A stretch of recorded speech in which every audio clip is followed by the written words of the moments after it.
How's it going? I'm Jared Gillis. Welcome to another All About RVs. Today, we're going to be talking about the impact of 2020 on the RVing industry and for RVers. So if you've seen the news, you've seen that RV sales have been insane this year. The RV dealerships can't even keep RVs in their lot so that they can continue to show them to people, to sell them. They're just empty lots out there. The campgrounds are completely full. You can't even hardly get reservations.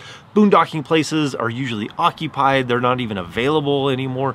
And what does that mean for RVers? Are we going to see a flood of people selling their RVs in a year or two? Or what does this crazy year mean for moving forward, and what can we expect? So let's today look at some numbers and try and decipher what is really going on. Now, I'll be honest, looking at the numbers of seeing new RVs that were sold and new ones that were being shipped out, it wasn't as crazy as I actually expected. We did have in the spring a few months where production and shipments of new RVs were definitely down, and you can see that compared to the previous year.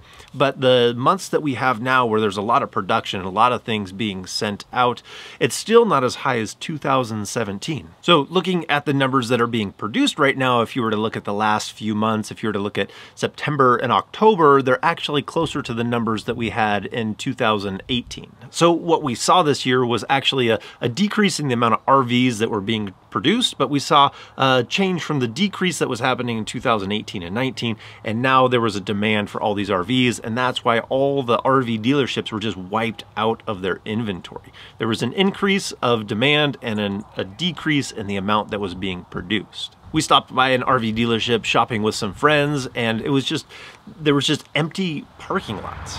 So normally all this is full down here, but there's just no RVs. Usually they have, you know, a few hundred, and they're down to like 40 or 50. It's insane.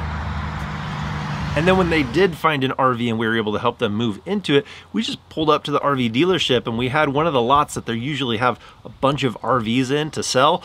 We just set up the RVs in that empty lot, and we transferred everything from their old one to their new one, so that they traded in the old one and drove away with the new one.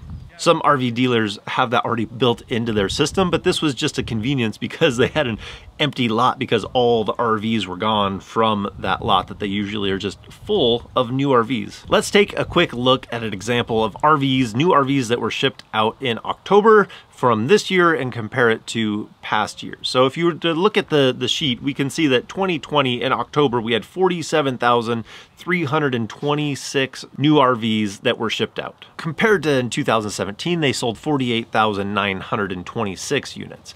And looking at some of these more details in there, if we look at the travel trailers and the fifth wheels, they actually went up in percentage, but the Class A's and the Class C's actually went down in percentage. And the big winner for this year was actually the Class B, that's gone up 56%. That was a huge increase for the Class B's. So that to say, I'm not really seeing a huge influx compared to what's normal. I'm not seeing something that I would be worried about the production value different than normal, just because we're looking at a 4 to 5% increase over the entire industry, which isn't that crazy to see. And they've actually produced higher than this level just a few years ago. And the other idea that I'm not 100% sold on is that in a year or two, we're gonna see a flood of these RVs come on the market as used RVs that are gently used. So I just don't see that huge of a spike. Now, I think there was a very large spike in using RVs. A lot of times RVs will sit on the side of the house or in storage,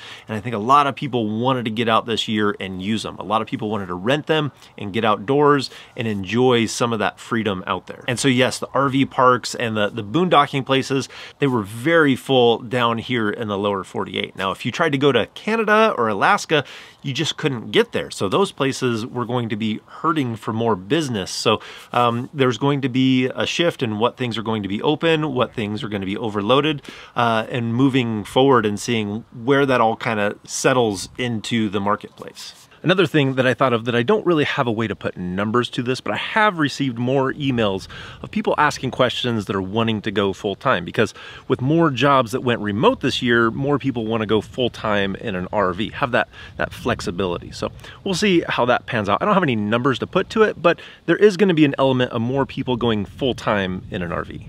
So if you were to ask me to guess what I think the impact would be on RVers moving forward, I think that there will be a little bit more use of RVs in the future. People got out and they saw how much fun it is to get out and use your RV and create those memories and enjoy it. I think there is going to be a little bit more use, so planning ahead a little bit more, making those reservations. Some of the more popular places like Yellowstone are still going to be hard to get into during that peak season.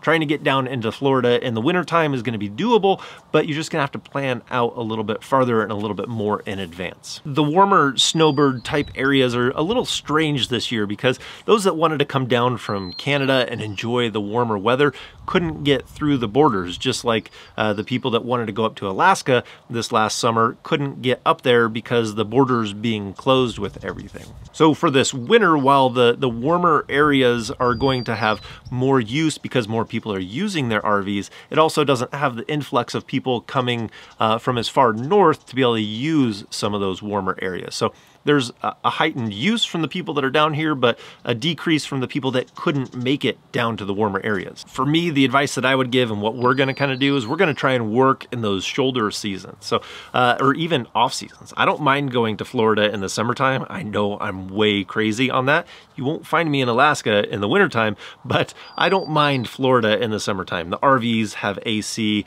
It's fun to be in those areas for me during that time, but shoulder seasons are fantastic because they're not on peak, so there's going to be a little bit more availability, but finding those places to go that you want to see that are off peak and have more availability is going to be a good strategy for seeing what you want to see and getting out and using your RV without fighting the crowds. So those are my thoughts for 2020. I don't think it's as doom and gloom if you think that everything's going to be full, and it's not even worth it because it's too hard to get out there and find a place.